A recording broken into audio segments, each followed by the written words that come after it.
Be careful. So you're going to Dublin is punctured. I was back in Dublin about 2 years ago doing some research on my family tree, and I was very fortunate to come across this postcard sent by my grandfather to his 25-year-old sister-in-law who was just moved to Dublin. The postmark, July 1913. That's right, 100 years ago. And these were the words he wrote. You should be very careful, dear Liz, as I fear Dublin is punctured.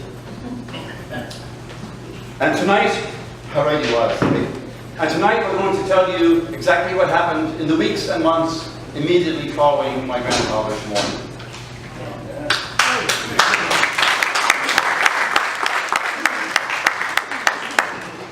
So good evening everyone, my name is John O'Gorman, and as President of the Irish Canadian Club of Hamilton, it's my pleasure to welcome you all here this evening for this commemoration of a milestone event in Ireland's industrial relations history. And a very special welcome to His Excellency, Dr. Ray Bassett, Ambassador of Ireland to Canada.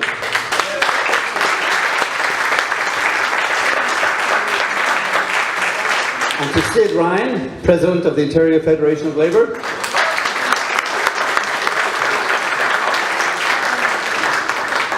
And we have a couple of special guests here who have a direct link to the events of 1913. We're very honoured to have here tonight Sandra Nelson, who is the granddaughter of the man himself, Jim Larkin. Sandra.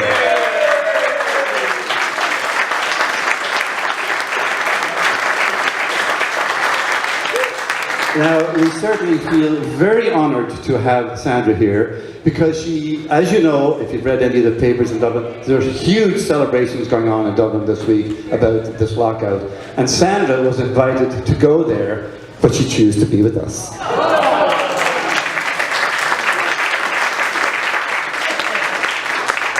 And we also have, travelling down from Ottawa, John Kelly. Right here, John. And John's mother was actually one of the children who was victimized in this event. So welcome all. On the way in, you may have seen Peter O'Toole on the screen playing the part of Jim Larkin in the TV series Strumpet City, a 5-hour TV series. We actually showed that at the Irish Club this February, and is part of our winter movies which we do on Sunday nights. And shortly after that, it was St. Patrick's Day, and the ambassador was down in Hamilton for that event. And in conversation with Michael Quigley, he came up with the idea of commemorating the Dublin lockout and doing it in Hamilton, a city with its own history of vital labour struggles. So here we are now, we're celebrating it. Michael Quigley has worked very hard to put together a script which I think captures some of the complexities of this huge struggle, a struggle involving the stamp of British authority in Ireland at the time, partisan police force, politics, capitalism versus the working class, what else? Let me think here, there was something else. The narrow-mindedness of the Catholic Church. World War I was looming. And also there was an undercurrent of Irish nationalism, for the Easter Rising of 1916 was soon to ensue. So I hope you find the evening informative. Now, just before we begin, I have a few words from Tom Atherton, who is the Secretary-Treasurer of the Hamilton and District Labour Council, and Dave Finnerty, representing the union. Gentlemen, right.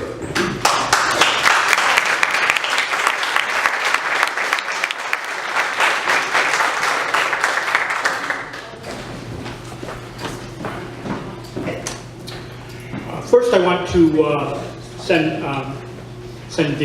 regrets from Mary Long, the President of the Hamilton District Labour Council, who intended to be here, but had a family emergency that she had to tend to, and so was unable to come. So I'm a last-minute substitute. I know you won't confuse me with Mary. I have no hair, and of course I have. Ambassador, honored guests, sisters and brothers, ladies and gentlemen. It is my honor and privilege to bring you greetings from the Hamilton District Labor Council, our affiliated unions, and the working people of this city. We are proud to acknowledge the many contributions that the Irish have made to the building, quite literally, of Canada and Hamilton. This place, this building, testifies to the importance of remembering and celebrating our heritage.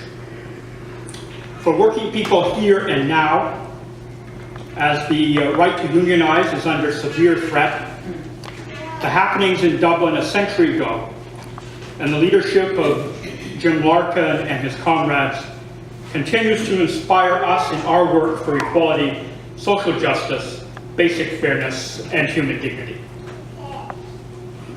We are so pleased to support this endeavor this evening that marks the most significant event in the history of Ireland, and indeed in the ongoing struggle of the working class everywhere.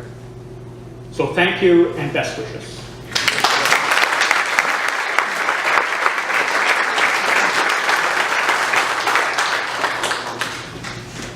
Up a little.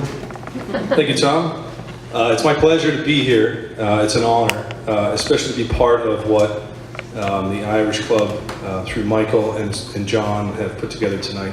I've had an opportunity to be there from the get-go and watch this thing come into fruition, and it will be very entertaining and very meaningful.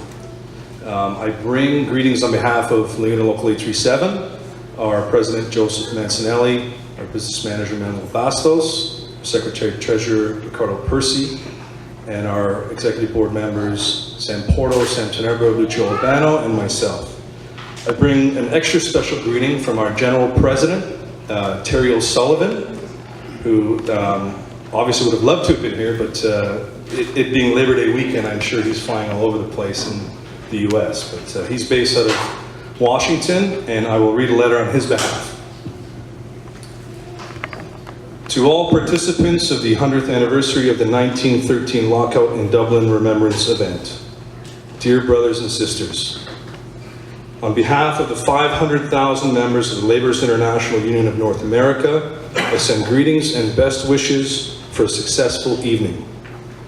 Although the workers who were locked out in 1913 lost that labor battle, they ultimately won the war by building a strong and vibrant Irish labor movement and by helping to inspire the long struggle for Irish independence. Because of the sacrifices of those Dublin workers and workers throughout Ireland, Canada, and the United States, workers have more protections and work under better conditions than they did in 1913. The labor movement helped build a strong middle class in all three countries and has served as one of the single most effective anti-poverty programs in human history. On this centennial of the Dublin Lockout, there remains much to be done in the pursuit of workplace and economic justice. Unions are under attack, austerity programs are gunning public services and infrastructure investment, and the gap between rich and poor continues to widen while the middle class shrinks. Let us recommit ourselves on this anniversary to working together, standing together, and fighting together, so that we can win together. May the memory of those Dublin workers be an inspiration to all those who pursue justice today. With kindest regards, I am fraternally yours, Terry O'Sullivan. Thank you.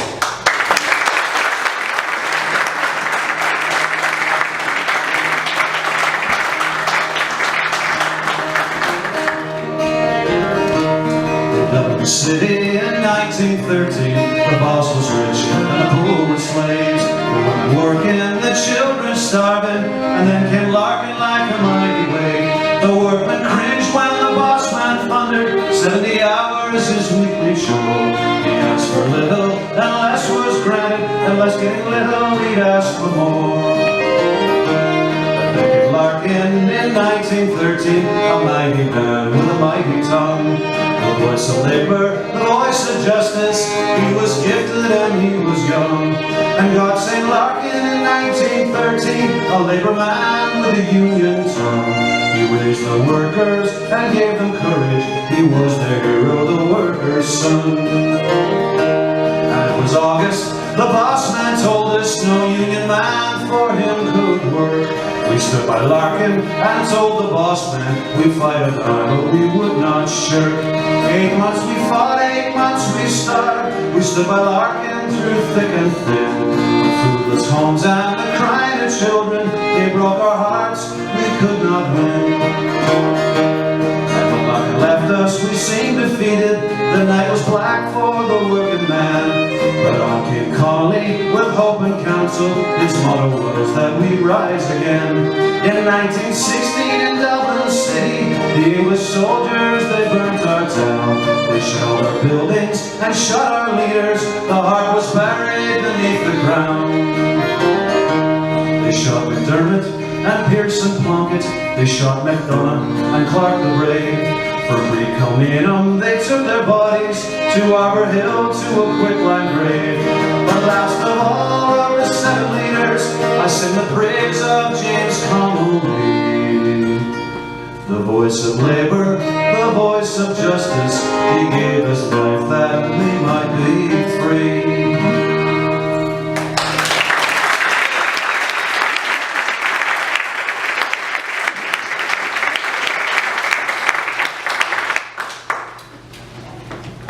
In 1913, Dublin was a divided city.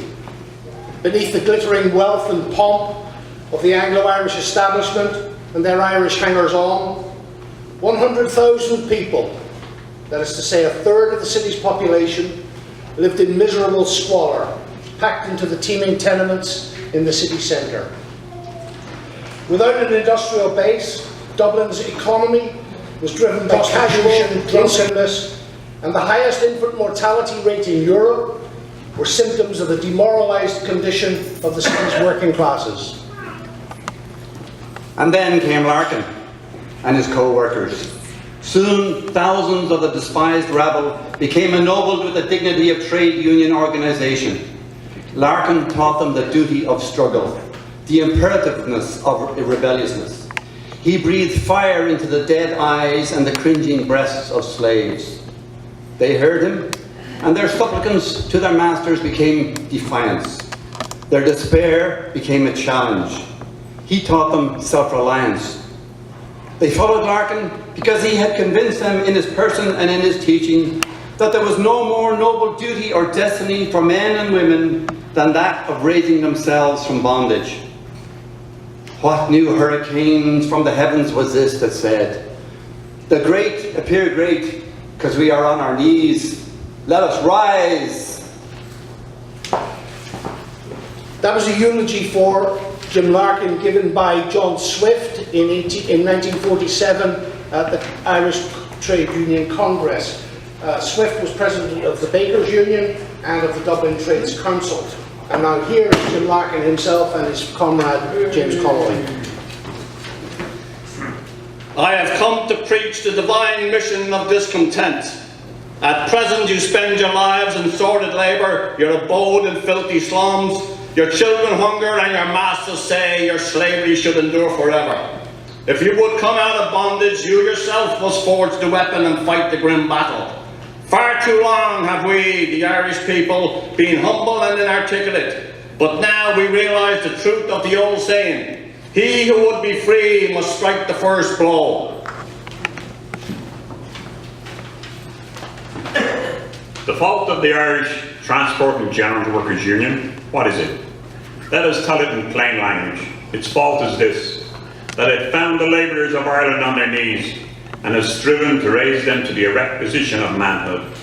It found them with all the vices of slavery in their souls and strove to eradicate these vices and replace them with some of the virtues of free men.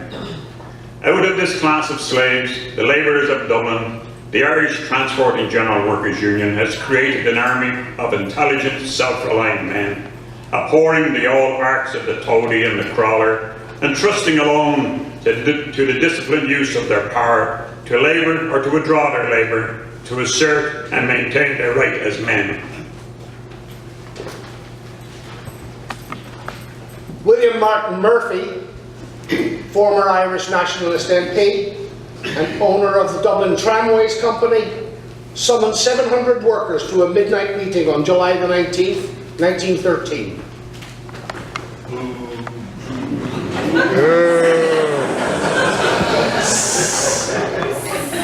My friends, and may I truly call you my friends, because every employee of any undertaking that I am connected with, I look upon as friend. We cannot disguise from ourselves the fact that an attempt is being made by an organizer outside of the company to seduce men for the purpose of inducing them to go on strike.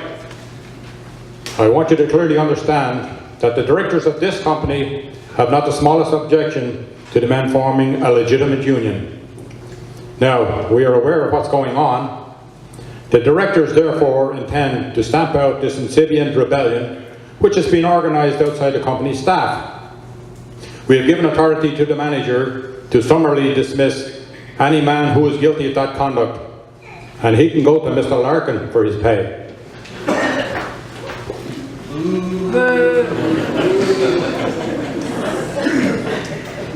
On Tuesday, August the 26th, after provocative firings by Murphy, the tramway men walked off the job, abandoning the trams on the streets of Dublin.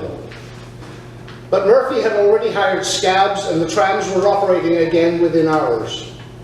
That night, Larkin spoke to a mass meeting outside the union's headquarters at Liberty Hall. This is not a strike. It is a lockout of the men who have been tyrannically treated by a most unscrupulous scoundrel. Murphy has boasted that he will beat Larkin. We will demonstrate in O'Connell Street. It is our street, as well as Murphy's.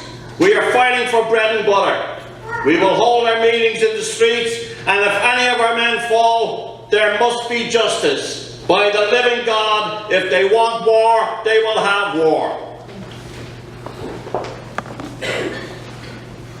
Street fighting between strikers and the police broke out around Dublin on the first weekend, culminating in Bloody Sunday, exactly 100 years ago today, August the 31st, 1913.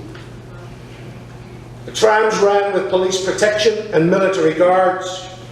Indiscriminate police violence left 2 workers, James Nolan and John Byrne, dead, and hundreds of strikers and innocent bystanders injured. An eyewitness reported, I was there at the first baton charge at Liberty Hall, and there was about 300 people there, including children singing national songs. And then someone gave the command, clear the street, clear the steps of Liberty Hall. And the police pulled out their batons and charged at the crowd, and everybody ran. And I saw Nolan get murdered. He was just walking quietly down Eden Quay when a police patrol came around the corner, and there was about 35 of them, and they were mostly drunk, I think. And then one of them said, let's give it to the boys.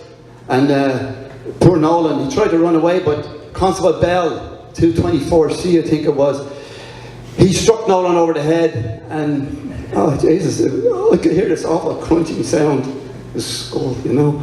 And he fell down on his knees, and then another policeman, 149C, came over and struck him on the back of the neck. Oh, it's terrible.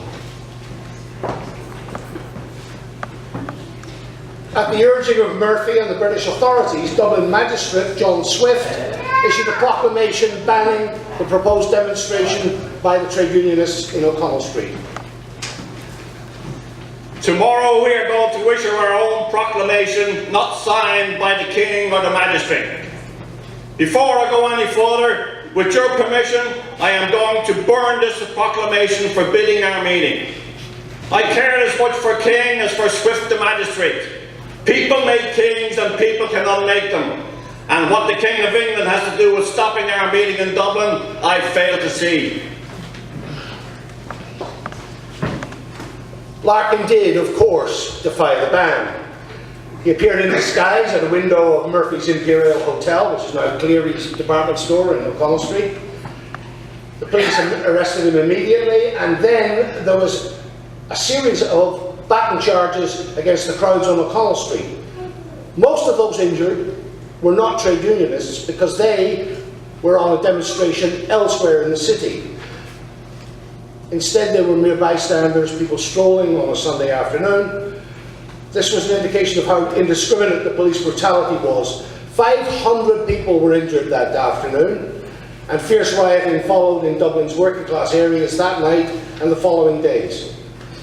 Predictably, the press was hostile to the union. Into these streets there have poured all the foul reserves of the slums, human beings whose life in the darkest depths of a great city has been deprived of the characteristics of civilization. In most, they are beings whose career is generally a prolonged depravity, seldom broken by the call of labour. Even when sheer necessity compels toil, it is undertaken unwillingly and merely to obtain the means to enable another spell of drunken idleness. They are all essentially birds of the night, and foul birds at that. And that lovely newspaper was the Irish Catholic, owner William Martin Murphy.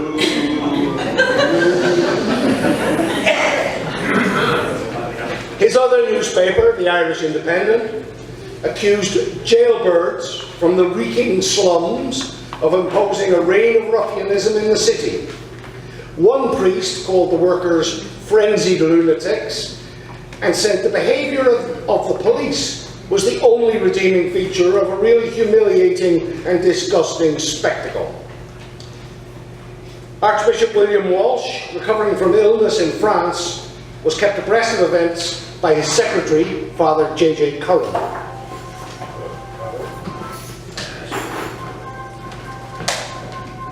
The disorder that has grown here very seriously since Saturday, it is no longer a question of a union strike. It is simply the scum of our slums versus the police. Unfortunately, the mob have the sympathy of the working classes, and nobody helps the police. It is really surprising to see how much support Larkin has amongst the artisans. Even the printers, who refuse to come out on strike, are very largely loyal to him. The workmen have gone mad over Larkin, even respectable carpenters and bricklayers. I am told, undoubtedly, there was some battening of fallen men. But with the exception of the O'Connell Street charge, any person who got battened richly deserved it.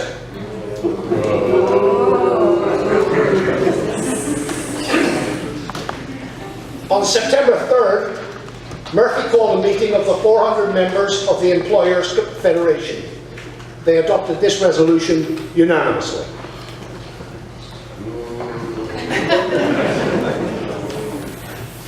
That this meeting of employers, while asserting his friendly feeling towards trade unionism, hereby declare that the position created by the Irish Transport and General Workers Union is a menace to all trade organisations and has become intolerable. We hereby pledge ourselves in future not to employ any persons who continues to be a member of the Irish Transport and General Workers Union.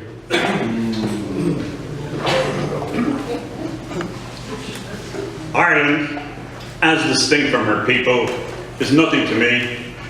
The man who is bubbling over with love and enthusiasm for Ireland can yet pass unmoved through her streets and witness all the wrong and the suffering, yea, wrought by Irishmen upon Irishmen and women, without burning to end it, is, in my opinion, a fraud and a liar in his heart.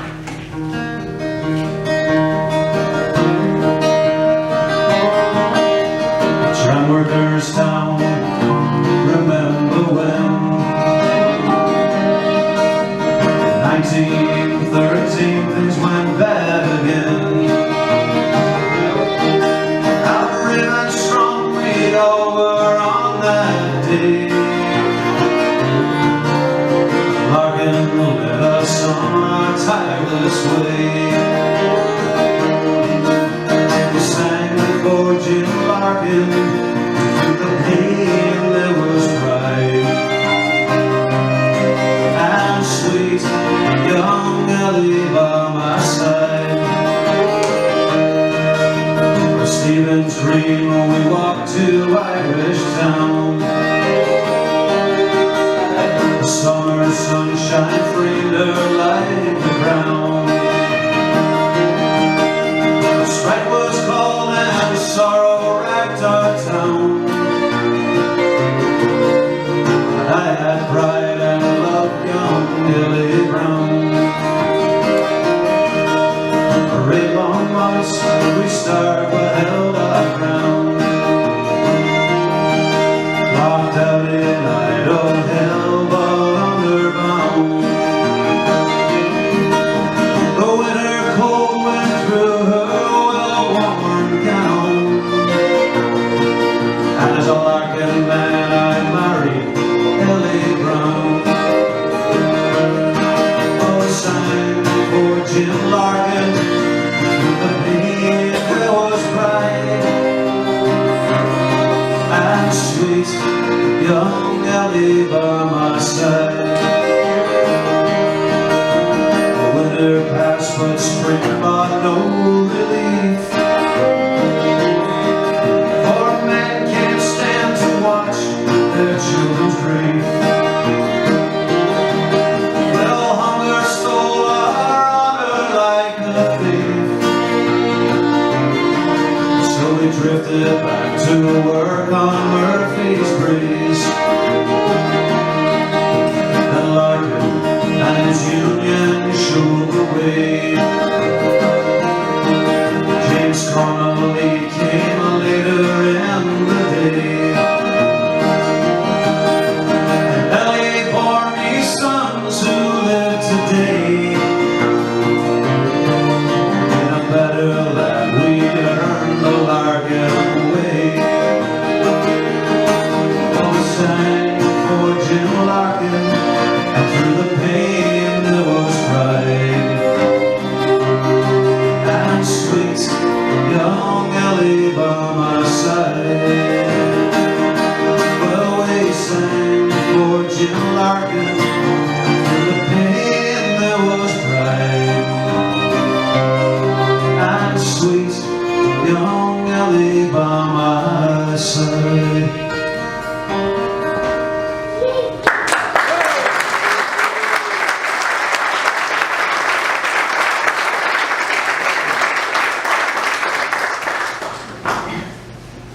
By September, 20,000 workers belonging to 37 unions, dockers, coal heavers, labourers, shop assistants, the 800 women from Jacob's Biscuit Factory, the tramway men, farm labourers, carters, were all locked out.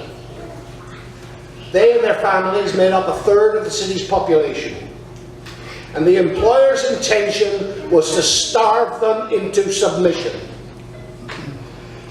But 13,000 English rail and dock workers went on wildcat strike against goods from Ireland. After a week, union leaders in Britain negotiated the release of the strike-bound SS Hare. Dockers agreed to unload the Guinness cargo and reload the ship with food for the workers in Dublin. The SS Hare, flying the flag of the National Transport Workers Federation, sailed into Dublin with £5,000 worth of food supplies, the first of many. The union's inspiration to the workers much around. There can be no greater power anywhere than the sound. And what goes on the earth is weaker than the one, for the union makes us strong. Solidarity forever, solidarity forever, solidarity forever, for the union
Dublin Lord Mayor Larkin Sherlock proposed to set up a conciliation board to settle the conflict. Sorry. The employers immediately rejected the proposal, and the army began regular strike-breaking duties. On September 29th, the Board of Trade Inquiry opened in Dublin Castle, chaired by Sir George Asquith, a civil servant and industrial arbitrator. T.M. Healy, closely allied with Murphy, acted for the employers.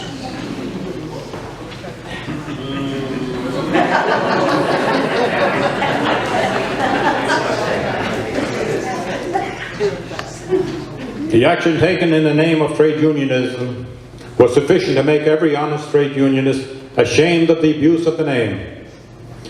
The employers have worn out their marrow bones in kneeling at the shrine of Larkin. Mr. Murphy never dealt with Larkin. He would not meet him. There was one man in this city who would not deal with Larkin. If you put on one side the gain Larkin may have won, on the other the enormous loss which he has caused to business, the suffering he's caused the poor, the benefits he's done is but a drop in the ocean to the mischief, the misery, the tumult and ruin of which he is the author. The first point I want to make is that the employers in this city have put forward a claim that they have the right to use and exploit individuals as they please. But they deny the right of the men who claim that they also have a substantial claim on the share of the produce they produce. Surely it could not be the case that everything was wrong until 5 years ago, when the great missionary landed among us. When the position of the Dublin workers was taken into consideration, wasn't any wonder that there was a necessity for a Larkin to arise. If there was one thing more than another in my life of which I always be proud of, it was the part I have taken in rescuing the workers of Dublin from the brutalising and degrading conditions under which they laboured. Mr. Larkin acts the part of a Napoleon. He orders this or that, and the men obey him, and that's what brought about the strikes. The men who hold the means of control our lives. And because we, working men, have tried to get some measure of justice, they deny the right of the human being to associate with his fellow. Why, the very law of nature was mutual cooperation. The masters have taken men into their employment within the past 4 or 5 weeks. Men who have proved themselves to be suitable and honest men. We don't intend to dismiss these men. We will not victimize them. We are determined that the use of scabs shall no longer go on. We are determined the system shall stop. We are determined that Christ will not be crucified in Dublin by these men. Let the people who desire to know the truth go to the factories, see the maimed girls, the weak and sickly, whose eyes are being put out and their bodies scarred and their souls sheared, and when they are no longer able to be useful, were thrown into the human scrap heap. My suggestion to the employers is that if they want peace, we are prepared to meet them. But if they want war, then war they will have.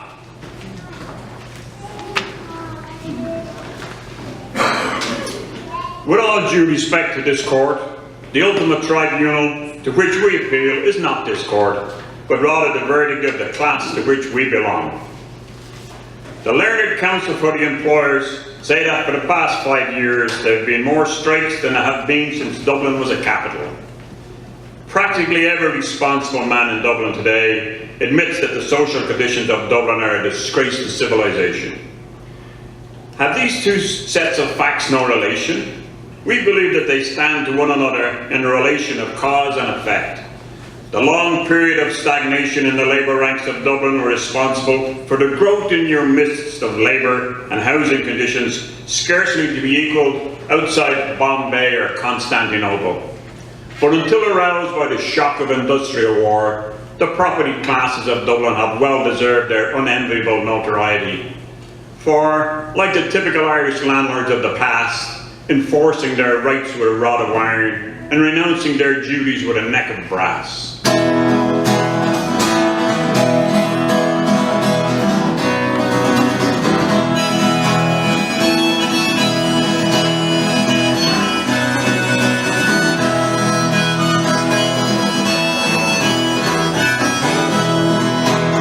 be the watchword of labor, a slogan goes to be free. For any enslavers must live in a storm, must challenge their masters in vain, and send it aloft on the breeze, boys, the watchword around us we know.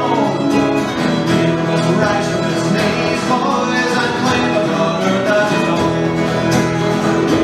One black valor, empires for rulers and lords, in the basement and squalor, and big with their swords. We're always unending, answering leader's command. We rise from our knees, ascending when freedom takes stand, and send it aloft on the breeze, boys, their watchword around us we know. Rise from its knees, boys, and take the water that is own.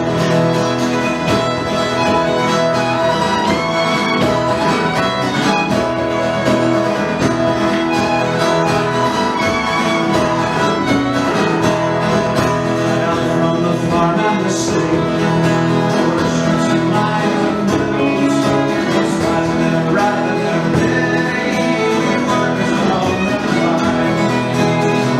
The watchword and token that labor is for that dough. The feathers are broken, one of us laggard and red, and send it aloft on the breeze, boys, the grandest we ever know. Here was a rise from his knees, boys, and claim the honor that is owed. Here was a rise from his knees, boys, and claim the brother as its own.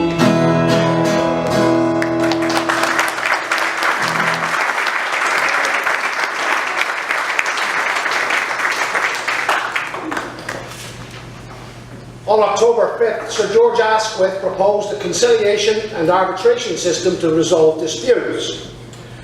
The unions accepted the findings as a basis for negotiation, but the employers, again, rejected them. Asquith also denounced the pledge demanded by the employers. Whatever may have been the intention of the employers, this document imposes on the signatories conditions which are contrary to individual liberty and which no workman or body of workmen could reasonably be expected to accept. It will be obvious that the effort to secure signatures to such a document was likely to create a maximum of ill feeling.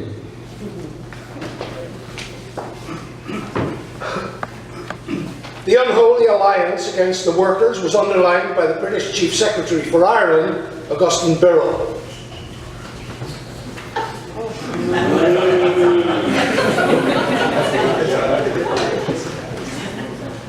You know, Larkin's position was a peculiar one. All the powers that be are against him. The Irish Party, the whole Catholic Church, the great body of Dublin citizens, to say nothing of the government, and yet somehow he has the support. The fact is that the dispute has lifted the curtains upon depths, below nationalism and home rule.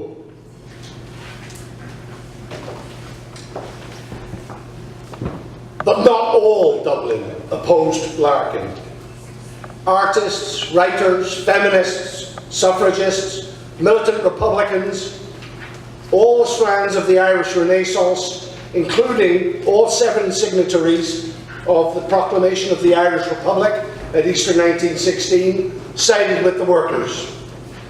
George Russell, painter, poet and economist, published an open letter to the masters of Dublin. Sirs, I address this warning to you, the aristocracy of industry in this city, because, like all aristocracies, you tend to grow blind in long authority. You do not seem to read history so as to learn its lessons. That you are an uncultivated class is obvious. That you are incompetent men in the sphere in which you arrogate imperial powers is certain. You are bad citizens, for you have allowed the poor to be herded together so that one thinks of certain places in Dublin as of a pestilence. What did you do? You determined deliberately in cold anger to starve 1/3 of the population of the city, to break the manhood of the men by the sight of the suffering of their wives and the hunger of their children. An oligarchy of 400 masters decided openly to starve 100,000 people and refused to consider any solution except that fixed by their pride. Your insolence and ignorance of the rights conceded to workers universally in the modern world were incredible, and as great as your inhumanity. You reminded Labour that you could always have your 3 square meals a day while it went hungry. When you went into conference again, you chose as your spokesman the bitterest tongue that ever wagged in this island, and then you withdrew and fell back on your devilish policy of starvation. You may succeed in your policy and ensure your own damnation by your victory. The men whose manhood you have broken will loathe you. They will always be brooding and scheming to strike a fresh blow. The children will be taught to curse you. The infant being moulded in the womb will have breathed into its starved body the vitality of hate. It is not they, it is you who are the blind Samsons pulling down the pillars of the social order.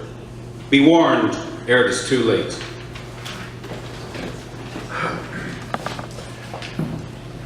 Delia Larkin, Jim's sister, organised and led the Irish Women Workers' Union.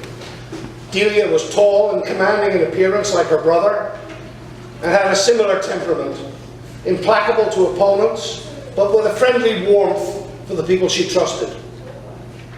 The women organised a food kitchen in Liberty Hall, feeding hundreds of wives and children of the strikers. The operation, led by Delia, involved dozens of militant trade union and Republican women. The main unit of the women's union were the workers at Jacob's Biscuit Factory, locked out at the very beginning of the struggle for refusing to take off their union badges. Jacobs replaced hundreds of them with scabs. They were the last to return to work. These scabs stated they would die if their names appeared. Jacobs and these scabs will doubtless wish they were not only dead, but dead and buried before this fight for freedom is finished.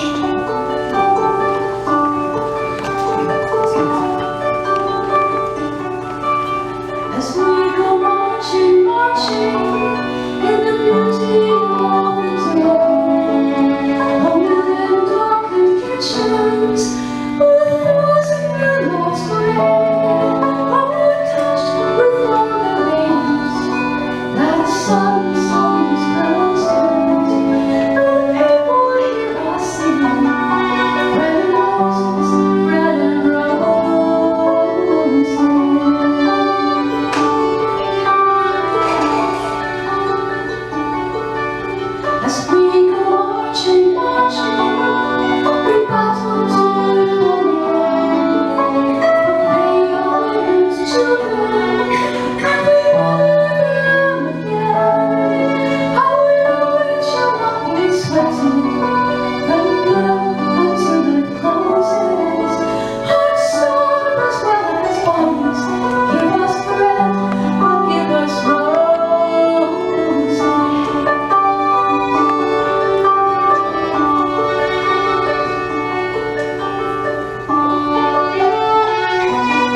At a huge solidarity rally in London, Dora Montefiore, a leading British socialist and feminist, suggested to Larkin that strikers' children could be cared for by British Union families until the strike was over.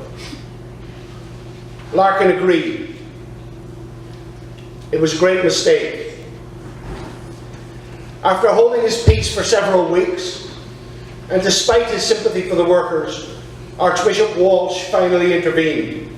His letter appeared in the papers on October the 21st. Sir, I have read with nothing short of consternation that a movement is on foot to hand over their children to be cared for in England by persons of whom they, of course, can have no knowledge whatever. The Dublin women, now subjected to this cruel temptation to part with our helpless offsprings, are, in the majority of cases, Catholics. However, have they abandoned their faith? Surely not. They can no longer be worthy of the name of Catholic mothers if they send their children away to be cared for in a strange land, without security of any kind that those to whom the poor children are handed over to are Catholics, or indeed are persons of any faith at all. Over the next few days, Catholic mobs led by priests and the Ancient Order of Hibernians, a semi-secret sectarian organisation, prevented children from departing. The Ancient Order of Hibernians leader in Dublin, John Dillon Nugent, declared, "We are patient with poverty, we are patient with the violation of our rights, but we have no patience with those who would deprive the little ones of their faith." It is a crime to deport Dublin children in order to feed, clothe and house them embedded than they were here. All the newspapers are against it. But it is not a crime to import English scabs to take the bread out of the mouths of Dublin men, women and children and to reduce them to slavery. The newspapers are overjoyed about it. The priest who says I dare to allow a child to be converted is a liar in his heart. These priests are a disgrace to the cloth. Any religion that cannot stand the fortnight's holiday in England does not have much bottom or very much support behind it.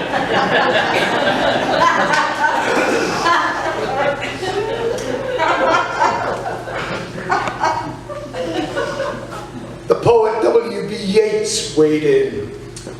I charge our Dublin nationalist newspapers with deliberately arousing religious passion to break up the organisation of the working man and with appealing to mob law day after day. I want to know who has ordered the abrogation of the most elementary rights of citizens and why authorities, who are bound to protect every man in doing that to which he has a legal right, have permitted the Ancient Order of Hibernians to besiege Dublin, to take possession of the railway stations like a foreign army. The Irish Times wasn't impressed by the AOH either. Intimidation by a transport worker in the cause of trade unionism is not a whit more objectionable than intimidation by a member of the Ancient Order of Hibernians in the name of religion. Another Anglo-Irish voice, the Unionist MP John Campbell, agreed.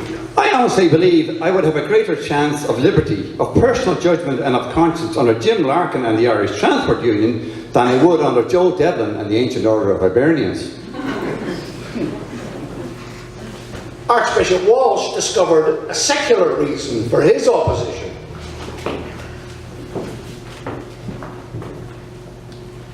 The most fundamental objection to the Dublin Key scheme is that sending children to England will make them discontented with the poor homes to which they will return to sooner or later.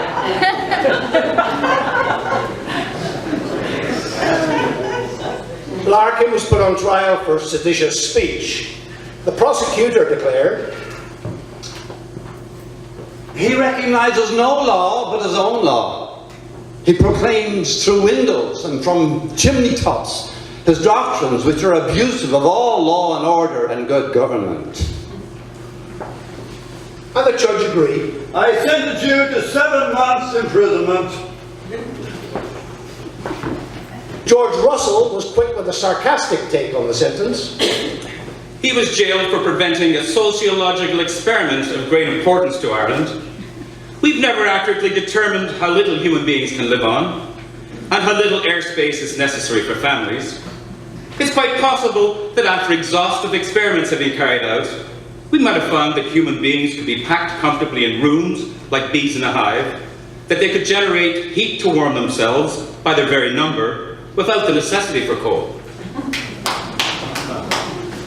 Constance Markovitz, a founding member of the Irish Citizen Army, a leading fighter in the 1916 Rising, and Minister of Labour in the first independent Irish government.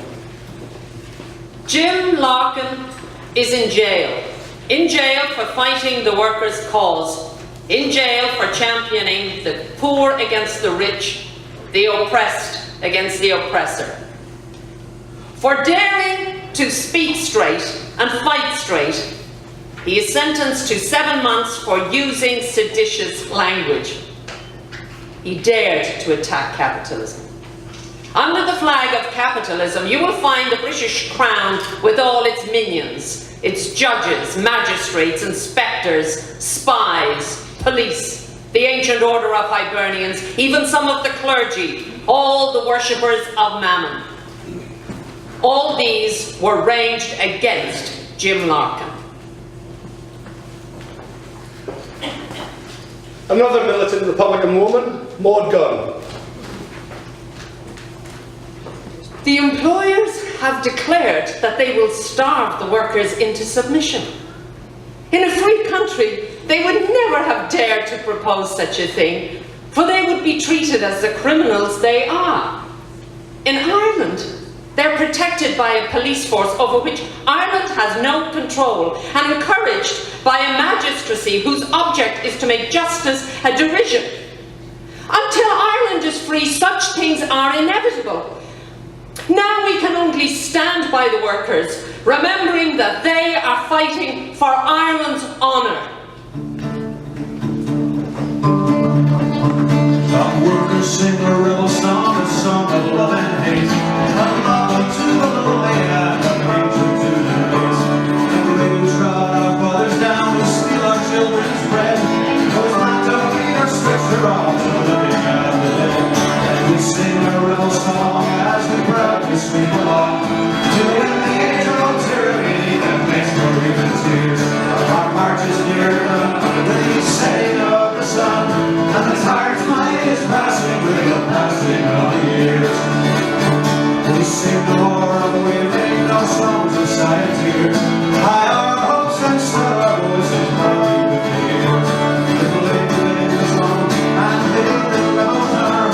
Little never stay, and never gone, oh, never free. And we sing a rebel song as we proudly sweep along to end the age of tyranny that makes no human tears. Our march is near done with the setting of the sun, and the tired night is passing with the passing of the years. Out of our depths of misery we march with hearts aflame, with a wrath against the rulers false who let our matters name. The serf who licks the tyrant's rough make thankful giving mean. The slave who breaks his sparrows gave a wrath the man must be. We sing our rebel song as we proudly sweep along to end the age of tyranny that makes no human tears. Our march is nearly done with the setting of the sun, and the tired mind is passing with the passing of the years.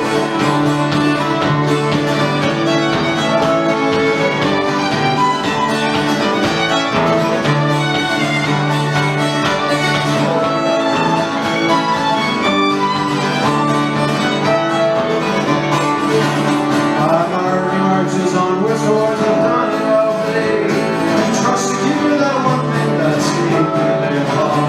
The might of our name knows freedom's worth, strikes hard to banish tyranny on the face of the earth. I will sing a rebel song as we proudly sweep along to end the age of tyranny that makes no human tears.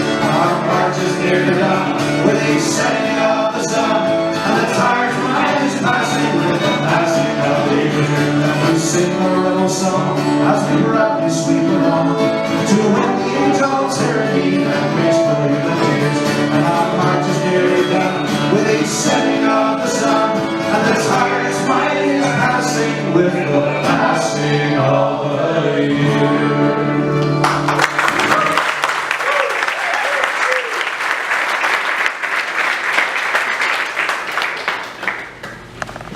London's Daily Herald wrote, in Dublin's streets, women and children with hollow cheeks and hollow eyes, barefooted, ragged and splashed with mud, have cost one every few yards. The place is swarming with police. Capital, the law, and now the priests are against the industrial rebels, and yet they refuse to go back to wage slavery. With Larkin jailed, Connolly took over leadership of the Irish Transport and General Workers Union. His first action was to cancel the kiddies scheme. We felt instinctively that the plan would arouse in Ireland hostilities and suspicions our British comrades could not conceive of. While feeling deeply a sense of gratitude towards the noble British men and women of our class who have so unreservedly thrown open their homes for the purpose of sheltering our stricken little ones, we felt that the scheme was bound to be taken advantage of by all of the hostile elements who surround us. We must protest in the name of the whole labour movement of this country against the foul and libellous accusations brought against the noble-minded ladies who have been in charge of the scheme.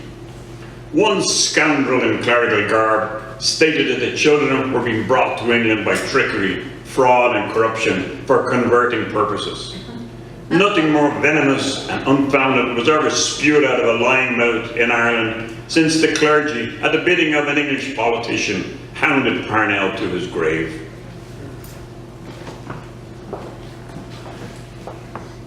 Connolly suspended the soup kitchen at Liberty Hall for a day and sent the children to the Archbishop's palace to test if his concern for their souls extended to their bellies. The Archbishop's secretary told them,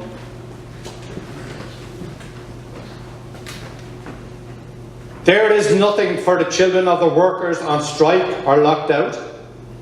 There will be a collection in all churches on Sunday. The proceeds to go to the St. Vincent de Paul. But the children of the workers in dispute will not receive any benefits.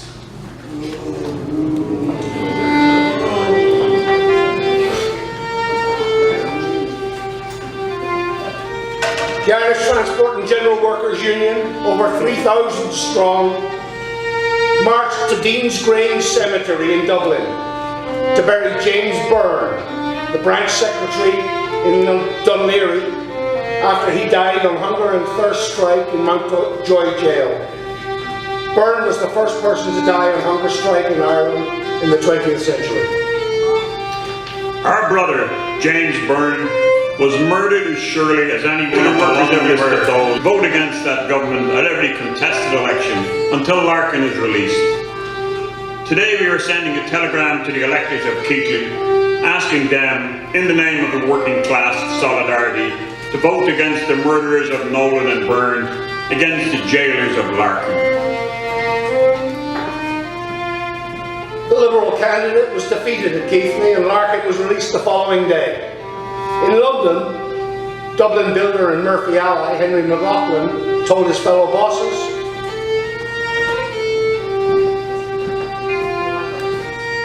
"The union we are against is the union of syndicalism and terrorism, and the whole secret of the Dublin strike is written in one word: terror." By the end of November, the employers had imported over 1,000 scabs, many of them armed. Another attempt at mediation by the British Trade Union Congress failed when Murphy and Jacobs Biscuits insisted on their right to retain free labourers, scabs, recruited during the lockout. They refused to say how many union members could expect re-employment. Violent confrontations between strikers and scabs became a daily event. As the talks collapse, scabs open fire close by, one of them wounding 16-year-old Alice Brady. She is a member of the Irish Women Workers Union, locked out of Jacob's Biscuit Factory.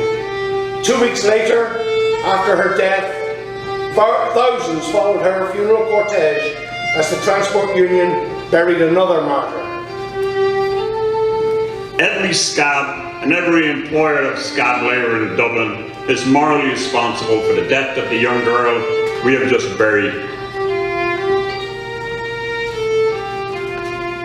In their 17 weeks fight, no section has shown more pluck and endurance and solidarity than the women workers.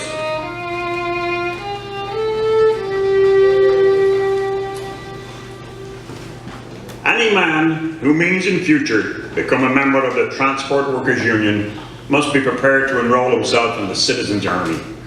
We want our men to be trained and drilled so that when it comes to the pinch, they will be able to handle a rifle.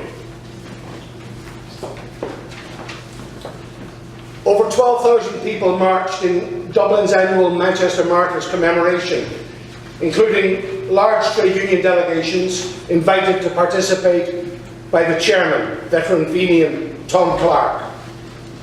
The Ancient Order of Hibernians and United Irish League boycotted the event. 4 days later, the Irish Citizen Army, with 1,200 members, held its first march through the city.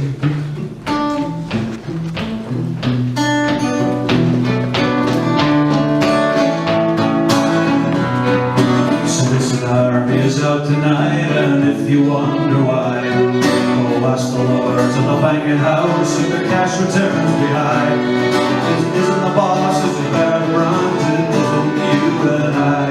It's we, whose kids, whose tears were hid, as the struggles were stolen by. The docker loads 200 tons in his master's shepherding. At night the docker's daughter bends her weary limbs to pray. And the old knock wall of Liberty Hall was a deadline of unskill. And they heed that they hold what the buses call when they stop when the bosses will. The Citizen Army is out tonight, and if you wonder why, it's because Jim Larkin came this way, the bosses lied and lied. And the iron giant whose lives were crushed and heavily till they died. Those women, those kids, those tears were hidden as the strike went rolling by. The daughter and the car and the heaver of coal were on the back of his friend. Till Larkin built the union up and the bosses feared again. On the old north wall of the Liberty Hall, that deadline of unskill. And they knew the fight for the workers' rights that the bosses tried to kill. The Citizen Army is out tonight, and if you wonder why, I'll ask the troops and the masters pay if the blood on their guns be dry. They'll lay out doctor and gone as small good dead ones that will lie. Those good, those kids, those tears were hid as the women standing by. Jim Connolly watches ships head out the flags like Kingston here. And starting Dublin sent his loyal guard for some beer. Food for the guns that all the world had thundered were his fears. And Dublin's broken union men died first in Flanders fields. The Citizen Army is out tonight, and if you wonder why, I'll ask for them the grey and green and star piles fight high. 'Tis only the bosses we challenge now, for Connolly is cast to die. And those women, those kids, those tears were hid as the soldiers went standing by. 400 bosses plan to break the deadline of unskill. 400 bosses drink tonight for Connolly is killed. Whether dead or alive, those girls who choose a glorious thing to do. For Connolly built that union up for the likes of me and you. The Citizen Army is out tonight, and if you wonder why, the Citizen Army is out tonight, come workers rise again. The Citizen Army is out tonight, come workers rise again.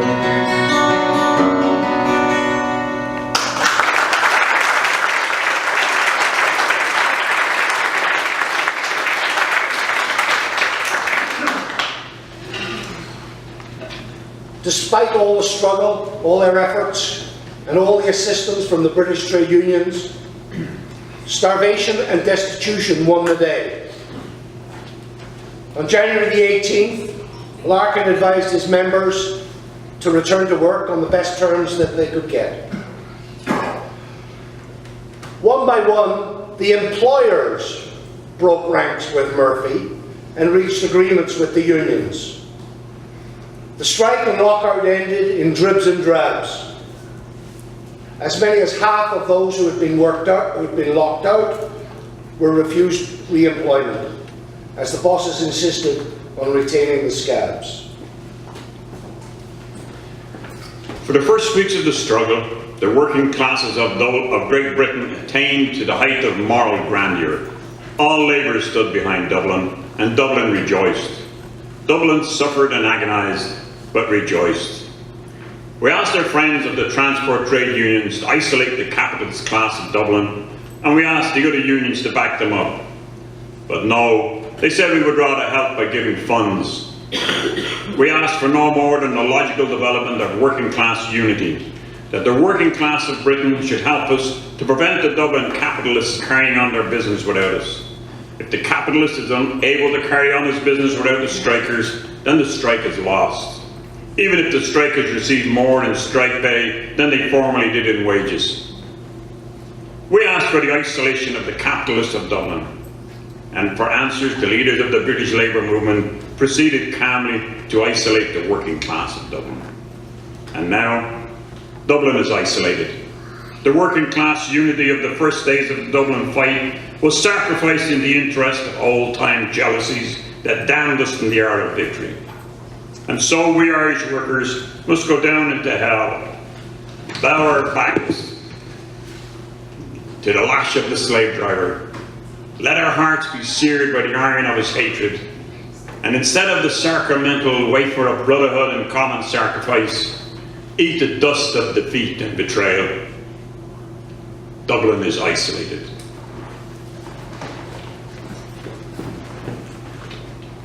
On June the 1st, Jim Larkin was elected President of the Irish Trade Union Congress. The employers gave us the title of the working class. Let us be proud of the term. Let us be comrades in the true sense of the word and join with our brothers the world over to advance the cause of the class to which we belong. Late in 1914, 1 year after the struggle, Connolly drew up the balance sheet. The battle was a drawn battle. The employers, despite the Napoleonic plan of campaign and the ruthless and unscrupulous use of foul means, was unable to carry on their business without men and women who remained loyal to their union. The workers were unable to force the employers to a formal recognition of the union, but the working class has lost none of its confidence, none of its hope in the ultimate triumph. The flag of the Irish Transport and General Workers Union still flies proudly in the van of the Irish working class, and that working class still marches proudly and defiantly at the head of the gathering hosts who stand for a regenerated nation, resting upon a people industrially free.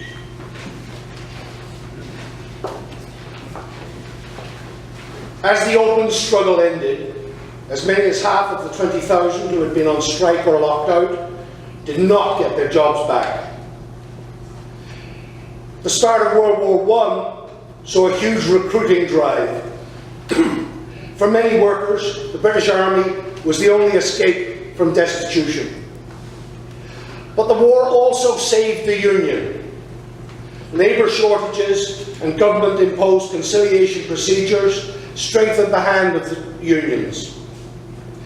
From as few as 5,000 members in mid-1914, the Irish Transport and General Workers Union counted 120,000 members in 1920. At Easter 1916, James Connolly led the Irish Citizen Army into the battle for Irish freedom.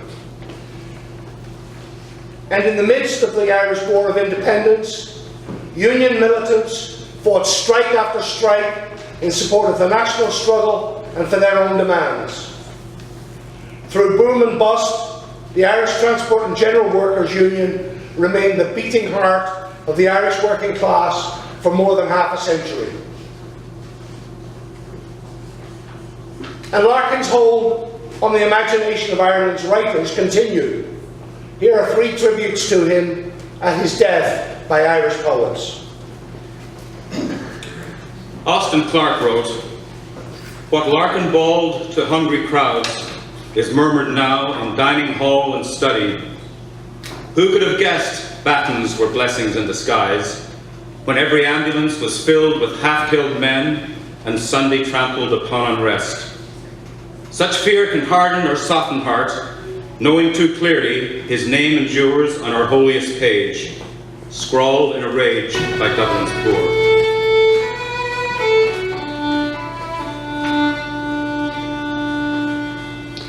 On the Death of Jim Larkin by Patrick Kavanagh, who also wrote Raglan Road in the same year. Not with public words now can his greatness be told to the children, for he was more than a labour-agitating orator. The flaming, flashing sword merely bore witness to the coming of the dawn. Awake and look, the flowers are growing for you, and wonderful trees, and beyond are not the surf's grey docks, but seas. And thus I hear Jim Larkin shout above the crowd who wanted him to turn aside from reality, coming to free them. And tyranny trampled them in Dublin's gutter until Larkin came along and cried the call of freedom and the call of pride. And slavery crept to its hands and knees. And 1913 cheered from out the utter degradation of their miseries.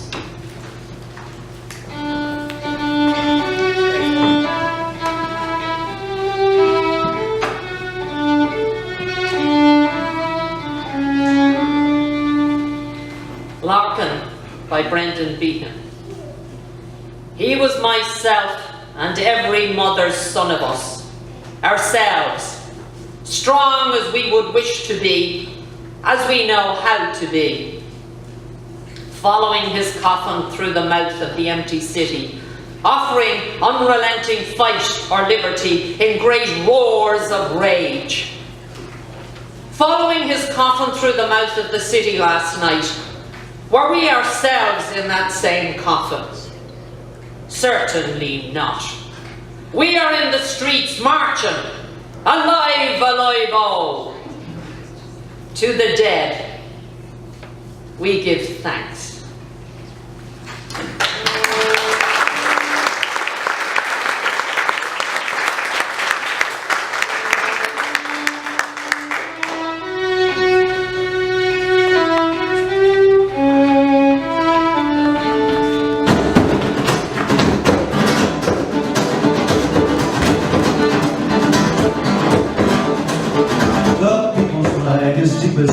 Shrouded on our modern dead, heralded to the cold, raise the scarlet standard high, beneath its fall to live and die. No coward flinch and traitor steal, won't keep the red flag flying. It waved above our infant light when all ahead seemed dark as night. It witnessed many a defeated vow, we must not change its colors now. Raise the scarlet standard high, beneath its fold we'll live and die. No cowards flinch and traitors steer, we'll keep the red flag flying. It will recall the triumphs past, it gives the hope of peace at last. The banner bright, the symbol plain of human right and human gain. Raise the scarlet standard high, beneath its fold we'll live and die.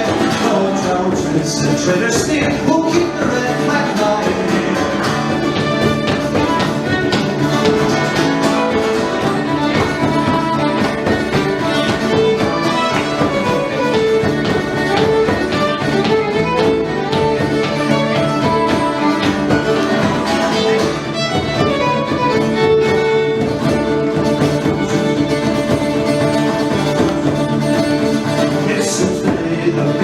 Whose minds are fixed on velvet ways, to cringe beneath the rich man's frown, and all that's sacred and look down. Raise the scarlet standard high, beneath its smoke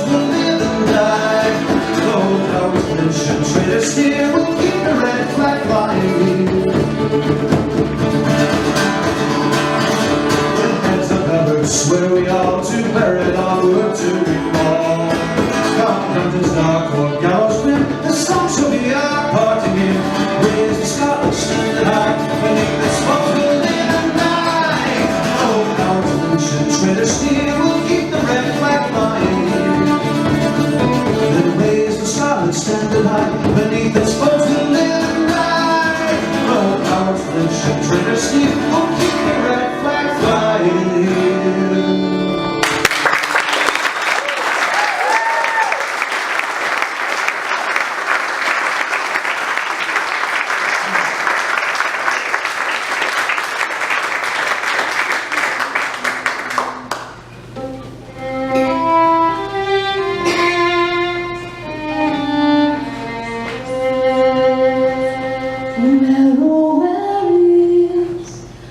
James Connolly, where oh where is that gallant man? He's going to organize the union, that working men, they might yet be free. Then who will lead the van? Then who will lead the run? Who but our James Connolly, the hero of the working man? Where oh where is the citizen army?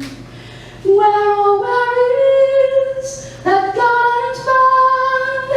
They're going to join the great rebellion, that working men, they might yet be free. Who'll carry high the burning flag? Who'll carry high the burning flag? Who but our James Connolly could carry high the burning flag? They carried him up to the jail.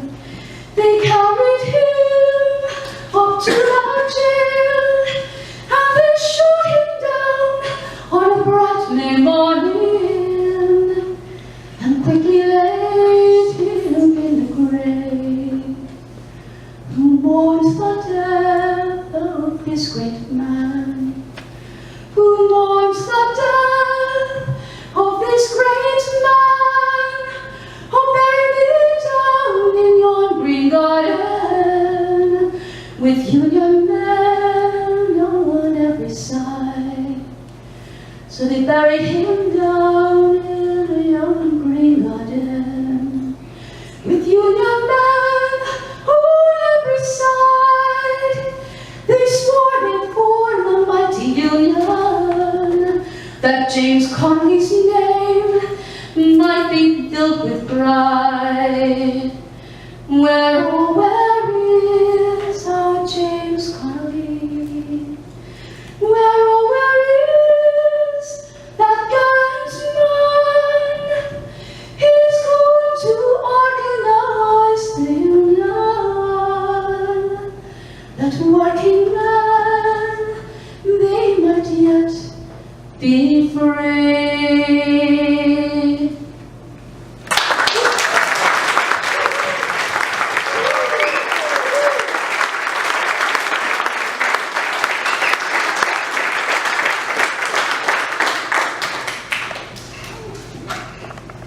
It's appropriate to deviate a little from our script and our layout tonight.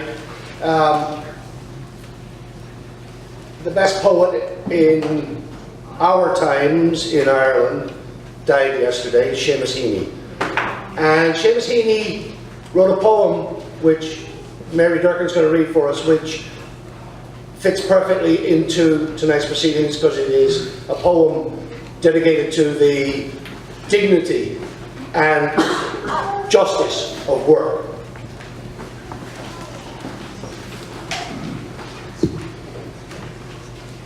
Digging by Seamus Heaney. Between my finger and my thumb, the squat pen rests, snug as a gun. Under my window, a clean, rasping sound when the spade sinks into gravelly ground. My father, digging. I look down till his straining rump among the flower beds bends low, comes up 20 years away, stooping in rhythm through potato drills where he was digging. The coarse boot nestled on the lug. The shaft against the inside knee was levered firmly. He rooted out tall tops, buried the bright edge deep to scatter new potatoes that we picked, loving their cool hardness in our hands. By God, the old man could handle a spade, just like his old man. My grandfather cut more turf in a day than any other man on Toner's bog. Once I carried him milk in a bottle, corked sloppily with paper. He straightened up to drink it, then fell to right away, nicking and slicing neatly, heaving sods over his shoulder, going down and down for the good turf, digging. The cold smell of potato mould, the squelch and slap of soggy peat, the curt cuts of an edge through living roots awaken in my head. But I've no spade to follow men like them. Between my finger and my thumb, the squat pen rests. I'll dig with it.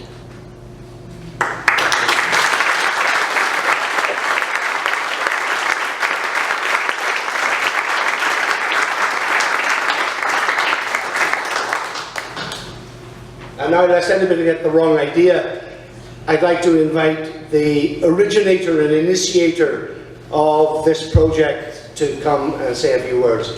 His Excellency the Ambassador from Ireland, Leo Bassett.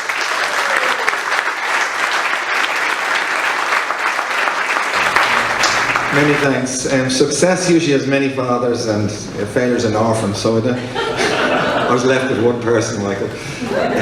First of all, I want to say this is a very important occasion for myself personally, and I think it's an important occasion generally in Ireland for what we're celebrating here for Irish history. First of all, I just want to congratulate everybody on tonight's performance. I thought it was fantastic.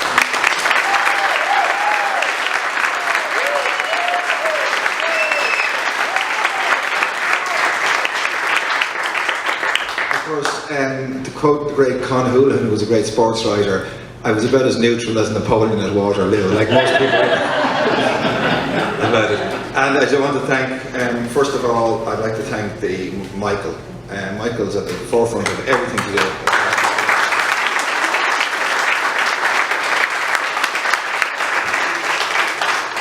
Earlier today I went over to the battle site of Ridgeway, and Michael has been very, along with Peter Voronsky and Robert Cairns, has been very, very active in reviving the history of that. And actually there's a connection with Hamilton, because some of the young soldiers who died in that battle on the Canadian side were students from Hamilton, from the Hamilton regiment. And because it was a bit of a disaster for the Canadian side, those young men have never been included in the roll of honour of Canadian deaths. They were the first Canadians to die in battle, purely under Canadian leadership. And there's a campaign at the moment to get them recognised by the Canadian government, and Michael has been involved in that, and I 100% support that, Michael.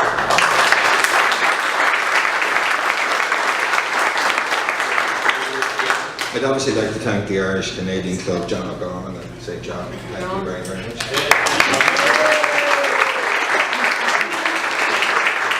The Hamilton and District Labour Council, and David Finnerty. David unfortunately used most of my lines when he read out Mr. Sullivan's note, so I'll paraphrase that.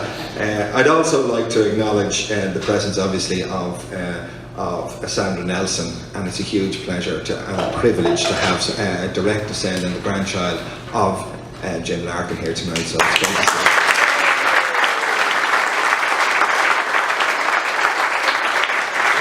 Just two other people. I'd like particularly to thank Sid Ryan. Sid, thanks for making the time and effort to come here. And last but not least, I'm going to pick my own friend John P. Kelly, and just to say, John P. and myself have often spoken about 1913. Both our grandfathers were locked out, so we have a personal connection with it. And John P., I know people, and his wife and his grandmother. cousin, sorry, cousin's here tonight. I was the lady at the first. I always make one mess. Spotted the living her. But John P. is also one of the leading directors, theatre directors in Ottawa, and very well known in Ottawa. His name might have come down to Toronto, but terrific to have you here, John. And I know John or his wife drove all the way down from I think so. What we're talking about is part of a national event in Ireland and worldwide, and it's expected that the Dublin ceremonies may attract up to 80,000 people, and it's going to be the main person out of it is going to be President Higgins. Now that's very welcome, but you know, having read that and a descendant of some of those people who came out of the slums, it's slightly different from the official attitude was in 1913.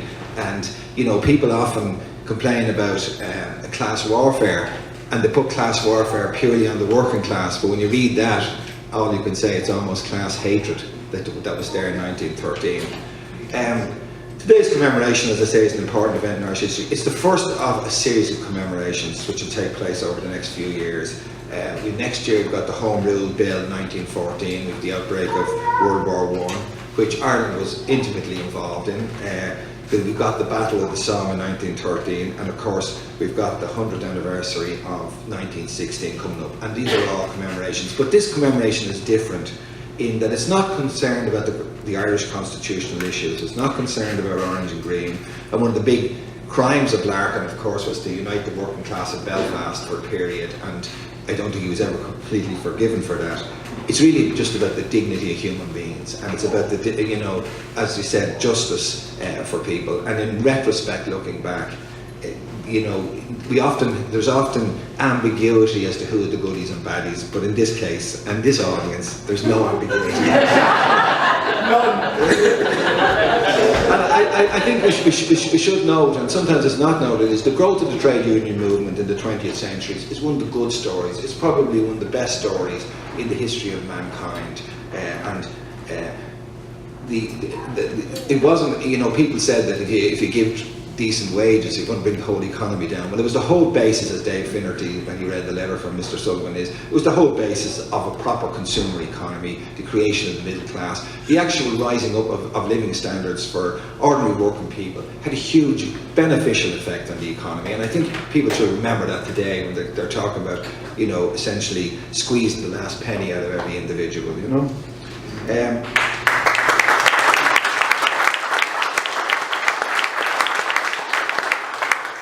Well, tonight for myself is, as I say, partly a personal issue.